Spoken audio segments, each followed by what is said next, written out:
And when you have a situation, it doesn't mean that you stop trying.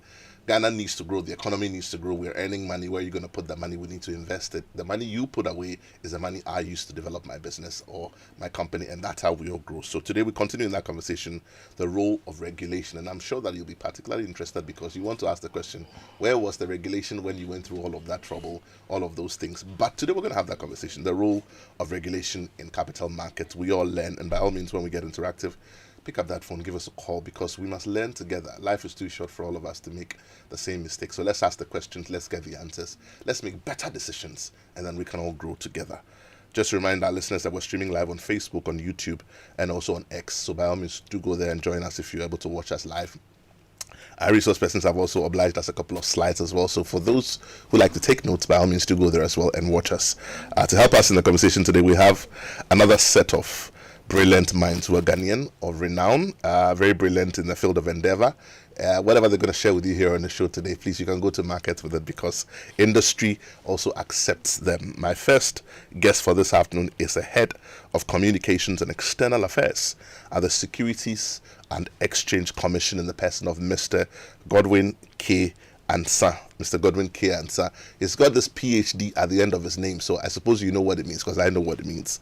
Also here on the show with us today, joining Godwin, will be James Kilifin, and he's also the communications officer also at SEC. Today, both gentlemen will talk to us about the role of regulation in capital markets. Gentlemen, you're welcome to the conversation. I'm particularly excited because when I walked in here, I realized that God, we go back. We go way back. Thank you so much. It's good to see you. It's a pleasure, good to see you. Yeah. And James, you're welcome also to the conversation. Thank you so much. We're talking backstage, and I always say, and I've said this to Kofi Sapan when it came to, I've said this to Jerry, I've said this to Derek, I've said this to Naneje, that one of the fields that people shy away from because we don't have a lot of saturation. Let me put it that way. I'm not saying there isn't enough education. I'm saying there isn't enough saturation, is capital markets and investments and securities. Yeah. Another such area is shipping. Is the reason why we use agents. We don't understand it. We don't really understand how it works. So we use agents. But let's talk about markets. Somehow people understand treasury bills, but they don't understand securities. People say, where do I go to buy securities? Jerry was here last week and he was telling us about brokers and all of that. People don't know what brokers are. Let's sort of bring the conversation home. Our listenership today is a wide spectrum. It's a spectrum of the ordinary woman across the street here at Kokomlemle who has some money to invest, or the watch seller in Osu who says, Mr. Barnafo, I have some 70,000. Where can I put that money? Right to the blue chip company sitting on Independence Avenue who says, I need to go to the market and raise an IPO of 5 million, 4 million, 10 million.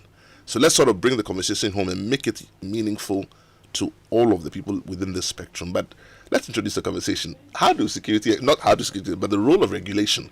Perhaps you want to taper from last week's conversation a bit. Okay, and let me start by saying a very good afternoon to your listeners and those watching online. I bring you the warmest regards of the Acting Director General, Honorable Dr. James Aveji. He sends his regards to everyone. Right. So let me start with regulation. So when we talk about regulation, we are talking about rules, we are talking about processes, we are talking about oversight of market participants, which is designed to safeguard, investors and market integrity.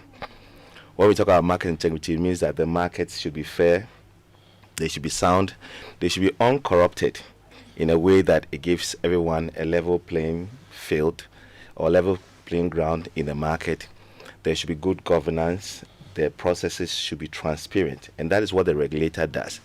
Now, regulation, as I mentioned, also meant to enforce investor protection, which refers to rules, practices, and mechanisms that are put in place to safeguard investors from misconduct and malpractices in the marketplace. So this is exactly why we are here, and this is what the SEC plays, the role the SEC plays in the market. Thank you.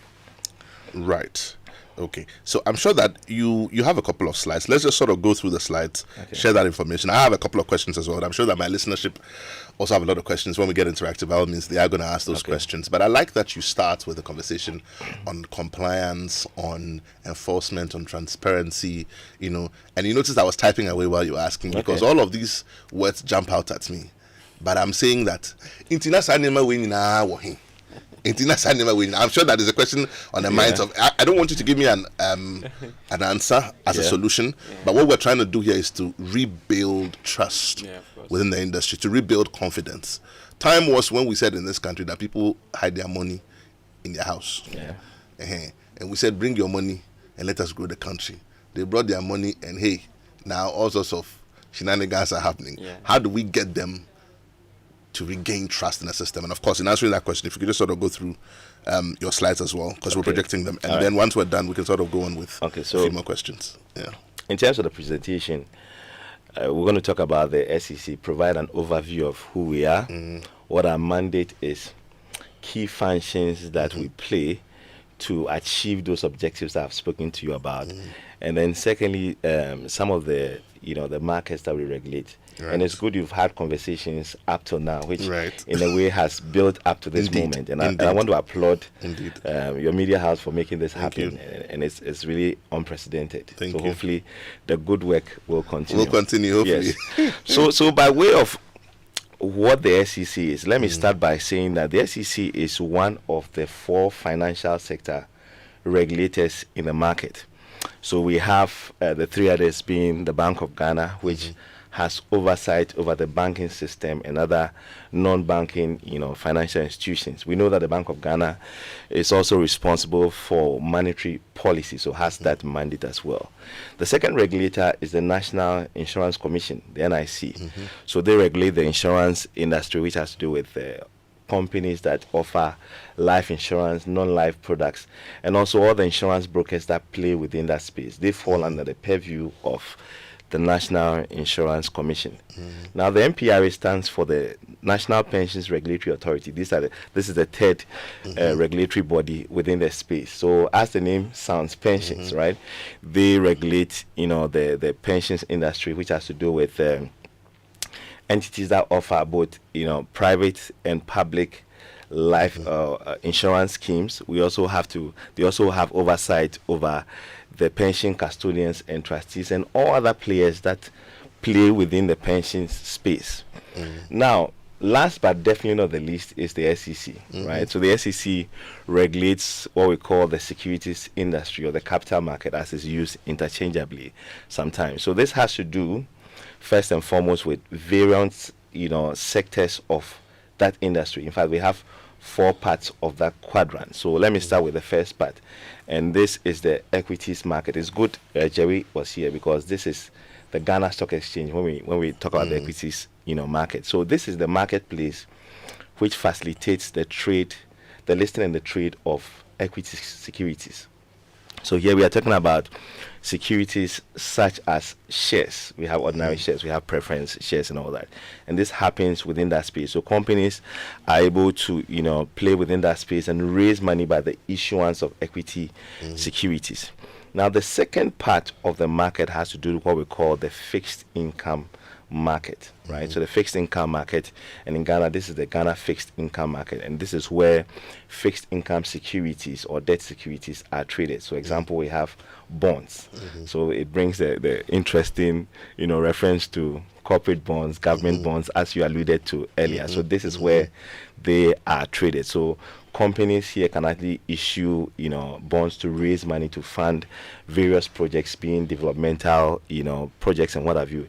Even an economic actor like the government is also able to issue a government bond to raise funding for developmental projects within that space.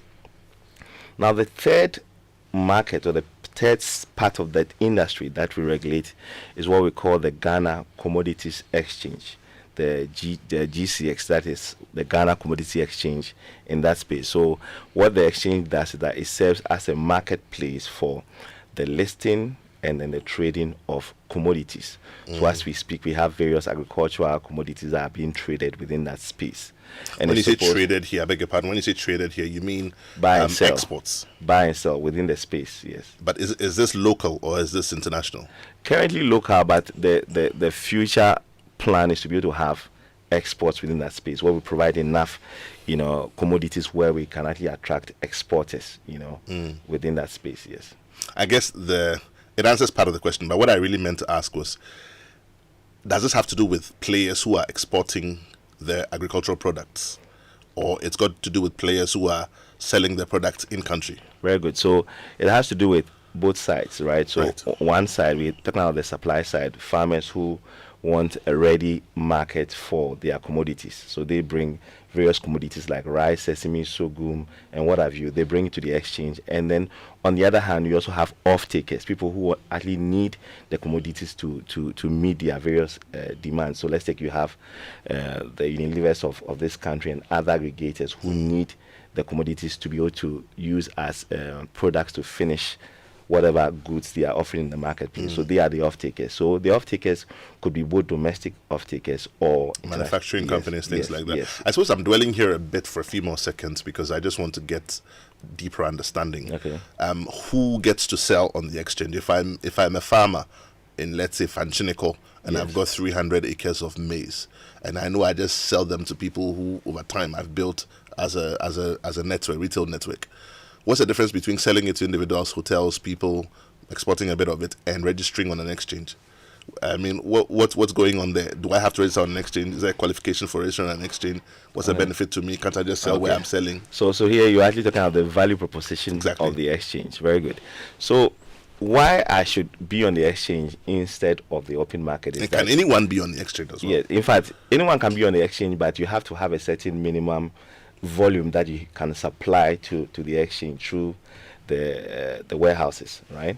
So for example, why I should actually trade as a farmer or on the exchange is that, you know, for example, when I come out with my various produce and I'm trying to sell, there are various barriers of entry that prevents me from being able to sell. For example, some of the goods could go bad on the way.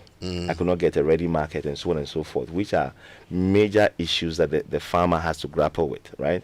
So by being able to register on the exchange, what you do is that you get a ready market of people who are ready to take your produce, and not just that, offer you a premium price for that offtake.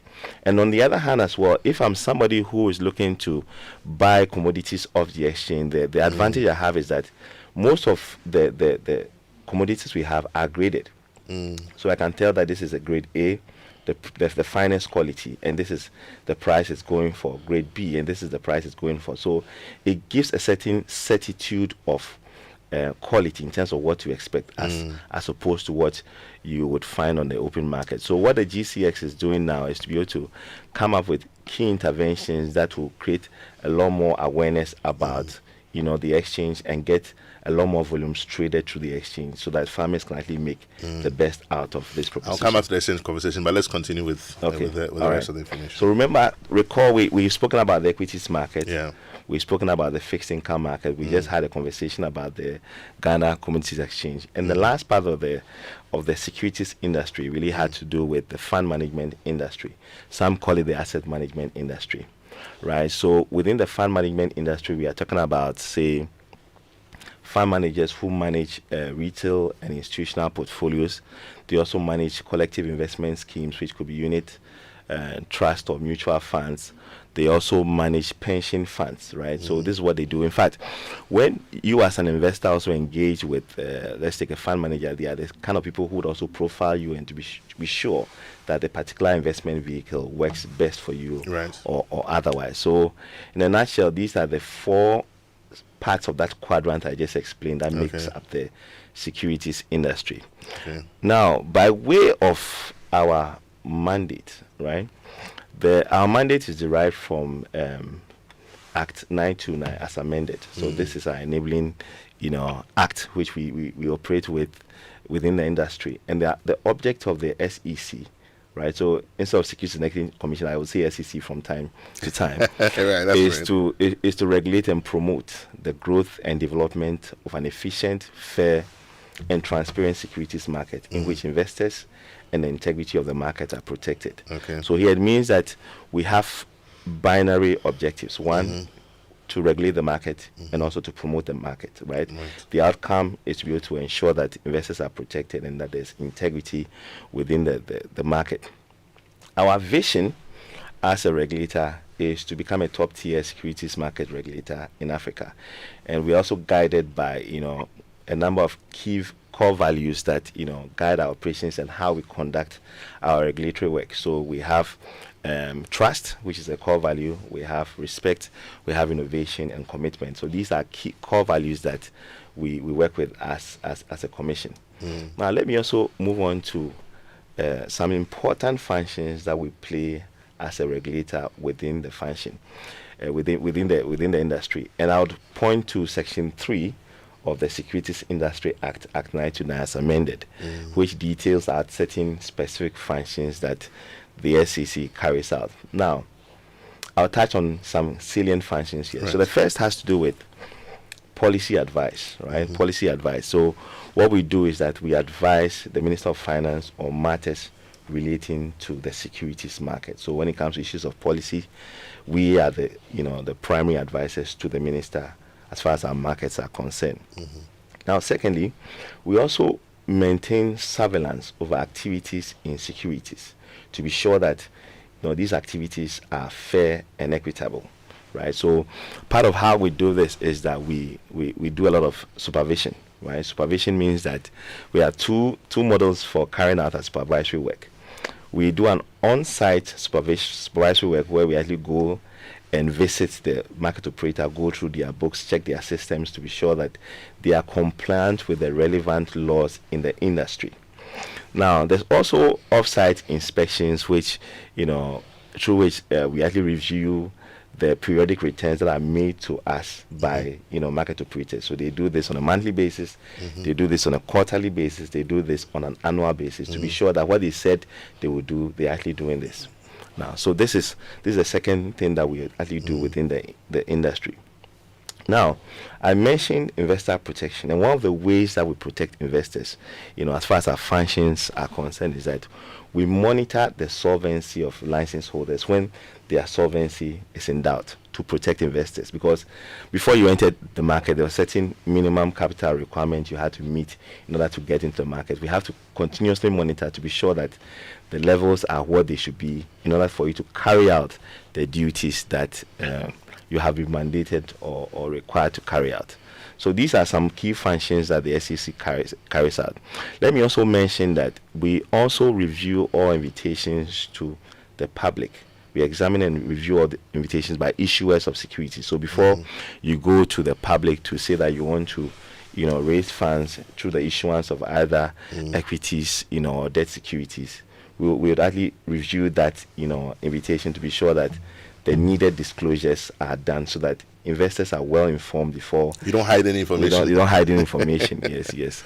And last but not the least, let me just say that we create an environment which is congenial for the guidance and also for the promotion and growth of the industry. So these are key functions that the SEC carries out. As I mentioned, that these functions are supposed to inure to two things: one, market integrity, and then investor protection, which I'm sure we'll be talking more about in some detail. Now, going forward, we work under the purview of the Ministry of Finance. So we are supervised by we report to the minister, as you can see, and then we also the honorable minister. Let me add that. Thank you for that. And let me also say that we also have certain key memberships that we are part of, which helps us to carry out our regulatory function. We are a member of the Financial Stability Council, which is made up of the various regulators in the industry, which is supposed to ensure that we have a lot more cooperation within the industry, and we can actually identify risks. And the ultimate outcome is to ensure that there's stability as far as the financial system is concerned. So that's our membership with the Financial Stability Council. Now, secondly, we also a member of what we call the West African Securities Regulatory Association, Securities Regulators Association, which is made up of all the securities regulators within the sub-region. So it's supposed to help us to learn together, to cooperate better, and to find a way to interconnect our markets better than they currently are. Now, perhaps one of the most critical memberships we have is a membership of the International Organization of Securities Commissions. Now, this is what we call ISCO. So ISCO is like the global standard setter for all securities commissions, across the world, and we are a signatory, a member, of this body, which means that we can get enhanced, cooperation from the members, and we can also learn a lot as far as best practices are concerned, and so on and so forth. So this is a very critical membership that we have, and ultimately, I'll conclude by saying that our regulatory work, again, I want to emphasize this to ensure that investors are protected, there's market integrity, and also we have, a reduction in systemic risk, which aligns with the principles that IOSCO has prescribed for its members. So I'll conclude here. Thank you. Interesting thoughts. I'm sure that there'll be a lot of questions that will be coming up. We'll take a short break. But before we do that, let me just ask this question, or should I say make this quick comment. You talked about international memberships with groups and all that, and the only thing that kept jumping at me when you talked about that, the fact that it gives access to international markets on where securities is concerned, was the benefit that AFTA brings us. It's not just AFTA, but gradually the world is becoming a global market. Yeah. And so does this give access to Ghanaian investors within the securities market to be able to invest in securities across in other countries as well? Yes. That is the ultimate goal. But even with your discussions, the various investors have to go through certain players in order to access both the local market and also international markets. I'm sure we'll talk more about that. Okay, and maybe just a quick one to James before we go on the commercial break. Our local brokers, will they be mandated in these international partnerships to be able to broker transactions again across borders? Yes, okay, James. As he mentioned that the SEC is part of IOSCO, what that means is that as the international body, SEC is able to pick best practices. That means that in the US, what is working well, what can we apply based on what has been applied, tested, and is working. So that is some of the benefit that the SEC gets as being a member of IOSCO. In terms of brokers being able to access the global market, that is still that the capital market across the world is open. So that will require the innovation at the player level. How much innovative are they to be able to develop system to tap into that? But of course, we want to grow the domestic market, so we're encouraging more players to participate in the local market. But that also, for me, the beauty of that is that now gives access to the person with surplus funds here in Ghana to be able to place investments across borders.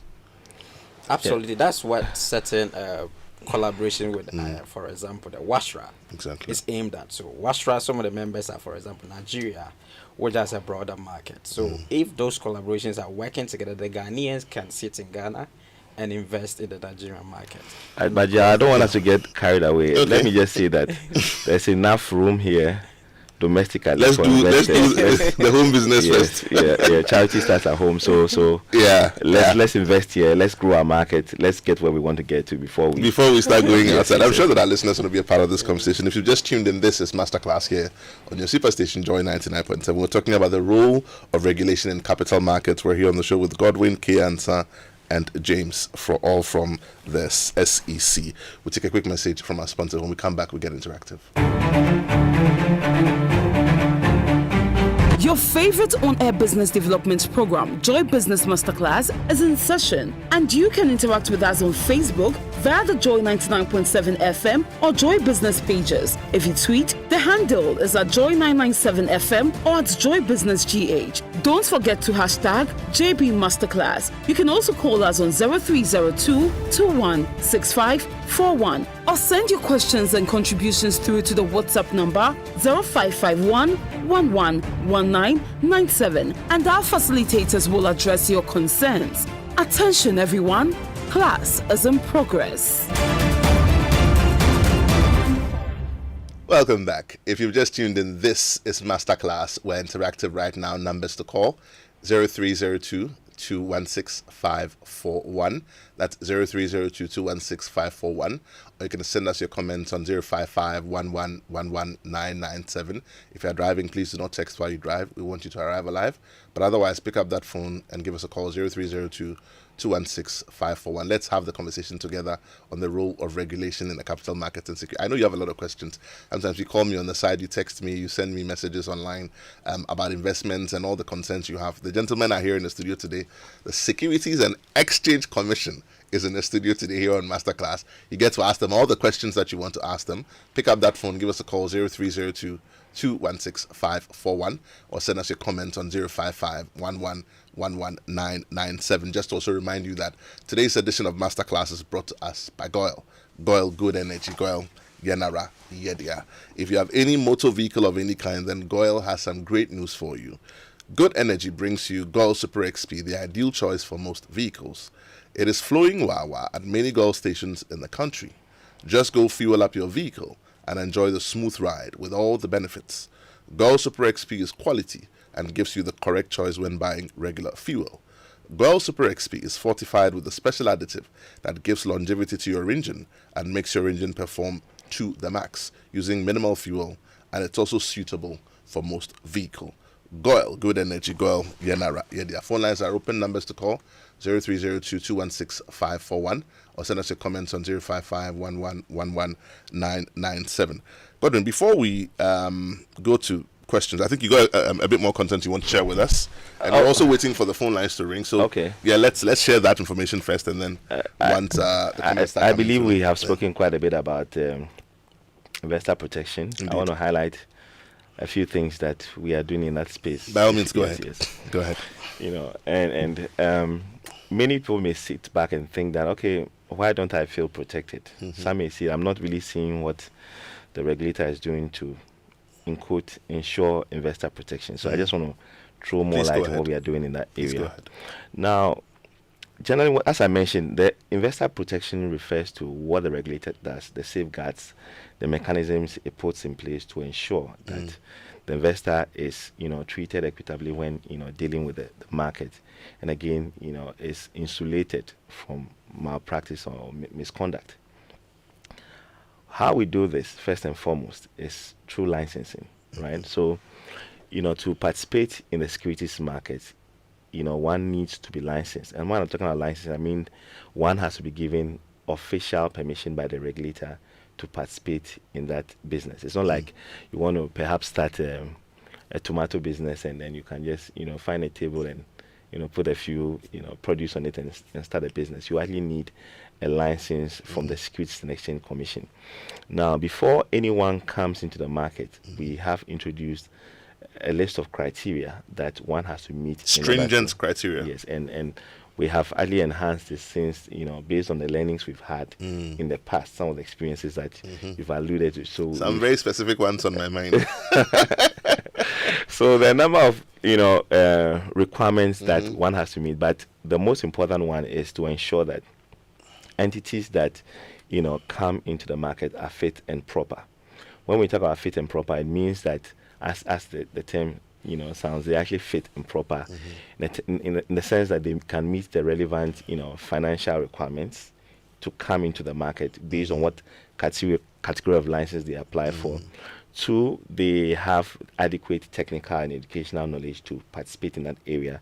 And then 3, they are people who can actually, they are people of financial integrity. So here we're talking about their conduct in the past. So in line with this, we work with the law enforcement agencies very stringently, maybe more than we've done in the past, to ensure that these players or those who are applying for these licenses have not broken, relevant securities law or have not defrauded, consumers in the past. So these are very important things we do by way of licensing. So that's the first thing we do.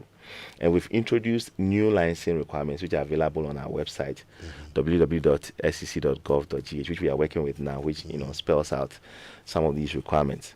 Now, the second thing we also do to ensure or facilitate the protection of investors is also supervision, which I mentioned. We do on-site supervision. We also do off-site supervision, which we have enhanced.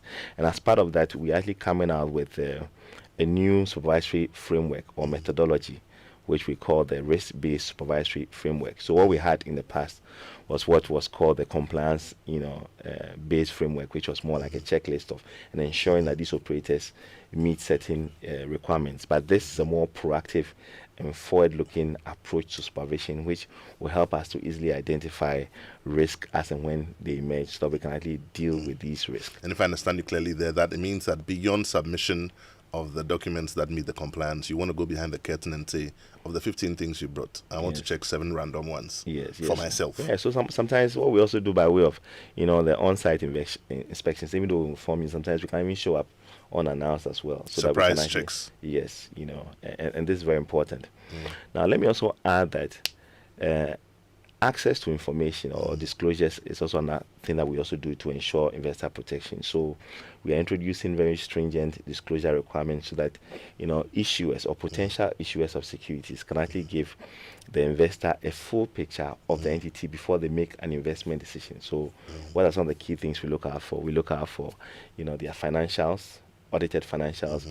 We look out for any risks that they may be facing, any pending lawsuits, what is the money being raised going to be used for, and so on and so forth. How have they performed in the past? What are their future prospects? These are disclosures that we mandate them. Is there any indication that there are fault lines developing?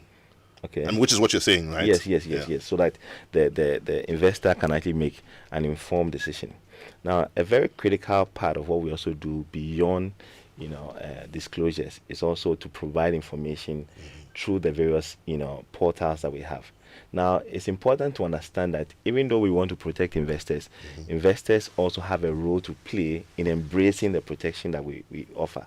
So it means that as an investor, you must be interested enough, you must be motivated enough to find out information which we as the regulator put out there. So there's a plethora of information on our website. We are very active on social media, on the various social media platforms. We put out all kinds of adverts and publications, which is something we do in line with our mandate as well. Now, let me also add that as the enforcer, the regulator as well, we also have to bite when the rules are broken. and that has to do with enforcement. So there are different securities, industry laws. The main law is what I mentioned, the Securities Industry Act 2016 as amended. Now, we also have other, laws that work in tandem with this or helps to operationalize the act. So we have, for example, the Securities and Exchange Commission regulations, which is the LI 1728, which is more like a regulations for all market operators working in the industry. We also have the 1695, which is regulations for collective investment schemes, which are pooled funds managed by fund managers. We have a number of corporate governance codes and manuals as well that we have within the industry. So these are regulations and rules that we put out there that we expect market players to abide by. And when they flout this, you can refer to section 123 and section 122 of our act, which lists a number of interventions or penalties that we can actually put out there to should I say, enforce breakers of these laws. So, for example, we have options that we can take. First is a private warning that can be given to the market operator that you've done this and all that. We can write to you. We can also reprimand you as somebody who has broken the law based on the severity of the law. Right. There's also the case where we can do a public censure, which is like to put out a public warning about a particular operator. Yes. In certain cases, we have the powers to even suspend the license of the operator for a certain period until certain infractions are corrected. In extreme cases, we may even revoke the license of the operator and even bar them from the market. And again, since we yet do not have powers to prosecute, we can actually recommend for prosecution people who we think merit that degree of treatment. So these are different things that we do by way of enforcing the securities industry law in order to protect investors. So these are a few mechanisms that I would talk about. We're still live. This is Masterclass. We're interactive. Pick up that phone. Give us a call, 0302216541. Let's hear your comments. Let's hear your questions. I know you have a lot of questions, so let's hear them. 0302216541, or send us your comments also on 05511119997. I have a couple of questions here while we're waiting for the phone lines to ring and also the comments to come through. And I think you've answered the first one I have. My question was, does regulation here connote compliance? And I think you've gone beyond compliance to some proactive things you're doing. And I was going to ask how you operationalize it, and you've told me about all the things that you do. I suppose my question more would be, do you have offices outside of Accra? Okay, yes. So let's Okay, answer that. let's Now, I was get going the to say full that. question. Do you have capacity to cover all of this across the country, or is everything centralized in Accra so that you have reach? Okay, that's a good question. Yeah. Yes. So I'll say for now we are centralized in Accra. Right. But what we are doing is that we are having a lot of engagements beyond Accra to the various regions, which is bringing the SEC closer to its various publics. So we've been to several regions across the country. Even next month, we are planning to go even to the eastern region to have targeted engagements with investors and other stakeholders in the region. So whilst we don't have regional offices, we are undertaking very ambitious regional interventions to ensure that we actually getting closer to our various audiences. Now let me also mention that we've also put in place just to deal with this limitation interventions which allow the publics to reach out to us in case they have issues or they want to report issues they see out there. So for example, if you are not being treated fairly by a market operator and you are somewhere in Kumasi, you could easily pick up the line and call us, right? You could send us a mail, you could engage with us on social media and so on and so forth. In fact, one of the ways by which we also protect investors, coming back to my last point and linking to your question, is also by putting in place whistleblowing mechanisms, right? So some of the tip-offs we've had in the past are from investors. So I'll say that once we are not yet in the region, we have put in place mechanisms to ensure that we can actually engage with the publics who are outside of Accra. And we are hoping that down the line we'll actually have regional offices to be physically closer to I suppose another question that investors I out would there. ask is that there seems to be a certain pattern, like all things really. It's not just with securities. I mean, somebody tell you that gold prices, they go up and down every 5 years. Okay. Things happen, but there seems to be this periodic pattern of major breaches in the securities industry, where big scams occur. Piram on my mind a couple of years ago, and then you had NAM1, and then a few of these things. I know that we're learning and we're becoming better and stronger. So obviously the ones that keep occurring are not in the same magnitude or form or shape of the ones that happened before them. Let's take about 30 seconds and sort of reassure the listeners. People keep saying, yeah, we're in this country, and I know this one is above you because you report to the Ministry of Finance, so this is a matter of policy. But just a week before this thing happened with the DDEP, I was having a chat with a friend of mine, and I said, why do you keep saying government security is safe? He says, yeah, last, we'll print money and pay you. And then a week later, this happened. You can't answer that question sitting here, but I'm just saying that let's sort of inspire listenership a bit on some of the things we have done differently. I mean, we can't answer all the questions now, but what have we done differently to sort of inspire a bit more confidence in people who would want to put their money in the industry again? Okay. So let me start with education, right? So even the fact that it was mentioned that... Yeah. Let me take this quick one. That was my question. Okay. So just, James, please make a note of it for me. Right. But I've got one on social media. This one says, thanks for the education. I lost my shares in CPC, Iton Drax, yes, and Satwin. I have lost interest in investing in the manufacturing sector. This is Napolis, Marina Park, Adenta. Napolis, thank you for reaching out to us, but that's his comment. So you want to encourage him so that so it is my belief let that James do this one. James, say something to Napoli. All right, so Napoli, thank you for your comment, and of course, that is why we are here. First of all, the objective here is to give Napoli the necessary information so that he will know the right kind of investment to make. First of all, for Napoli to develop the love again for the capital market, he first of all needs to understand his investment objective. What exactly does he want to achieve? What is his level of risk? What level of risk can he accommodate? So investing in shares, for example, is more like a very long-term investment scheme, which will require that you put your money in and wait for quite a long time before a company declare dividends before you can get your money back. But there are other investment schemes like collective investment scheme, which is like a pool fund, which Dr. Ansah referred to, which is mutual fund. You can enter and exit easily. So those kinds of investment schemes are what we would advocate for. Someone like Napoli, I would say, may probably be someone risk averse. He wouldn't want to go into this route. So I would say You should probably talk to a licensed broker, a licensed fund manager. Yeah. They can educate him on the level of investment options available. That would match his level of risk, so he shouldn't give up. Okay, Napolis, comments here from my guest in the studio. Don't give up. And Naneje was here in the studio last week. He's the CEO of Black Star Brokerage. So if you want to talk to a broker, he's been here on the show. Pick up that phone, get in touch with Naneje. He'll be able to point you in the right direction. But you were going to do some inspiration for me. Yes. And just to say that while you're doing the inspiration, do this for me. Sort of round up our conversation today. Take out as well. Okay. All in 30 seconds, if you will. Okay. So let James do his final words, and then we'll come to you, and then you end it for me. Okay. James, your final words today. What should we remember if we remember nothing? Okay, so what's exciting is that the capital market is going through different phases. Right. And what we want investors to know is that they have a regulator that have their interests at heart.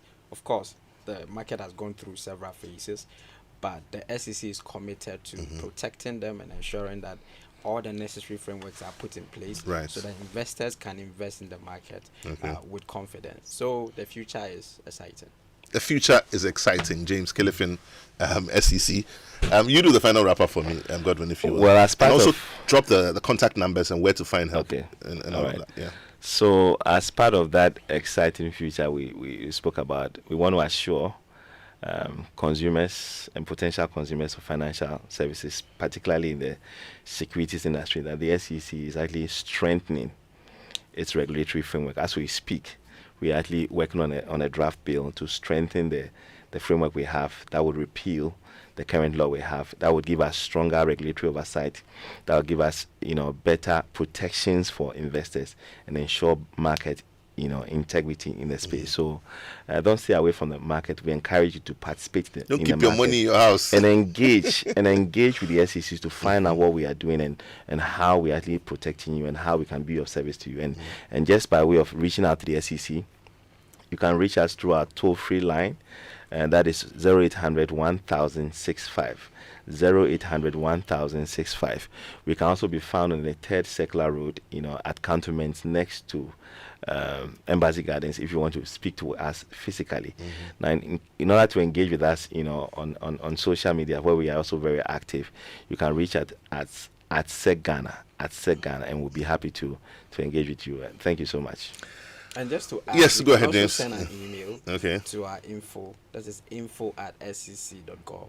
Okay. So Is there a number to call as well? So that is like the email. So he already mentioned the toll-free line, but you can also send an email.